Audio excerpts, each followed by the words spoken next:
Hi everyone, and welcome back. Paul says to Timothy in 2 Timothy 2 verse 3, endure hardship with us like a good soldier of Jesus Christ. Now, unfortunately, we live in a world where people are always looking for the easy way out. We have all the mod cons, all the technology in our homes, in our vehicles, in our day-to-day life to make our life easier. But when it comes to serving the Lord, there is hardship.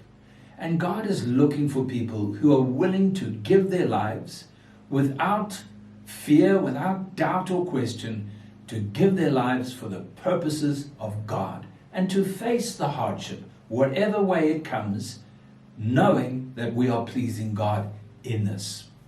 When you think back to the early missionaries and the price these men and women paid, I just think of Hudson Taylor, who spent 51 years in China, learning the language, learning the customs, the culture, so that he could pay the price and see salvation come to those folk.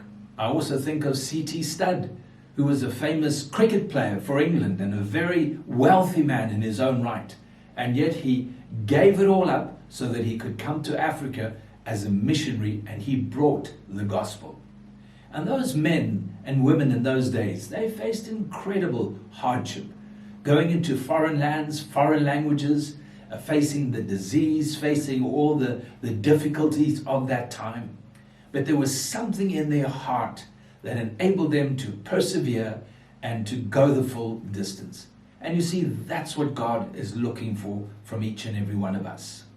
Paul, the apostle, he was beaten, he was stoned, he was shipwrecked, he was put on trial, he was imprisoned, he was mocked, persecuted, betrayed, all for the cause of Christ. Don't just read that as a story in the Bible, but realize that the day, the moment that you decide to follow Christ, there will be hardship. It may come from people, it may come from situations. And it's so easy to give in to the ways of the world. It's so easy to just give in and do what everyone else is doing. But God is looking for that quality, that caliber in us, where we're prepared to face the hardship. Even today, there's hardship. Traveling, facing different situations, difficult people, whatever comes, God is looking for those who are willing to pay the price and go through the hardship like a good soldier of Jesus Christ. That's what we need. God bless.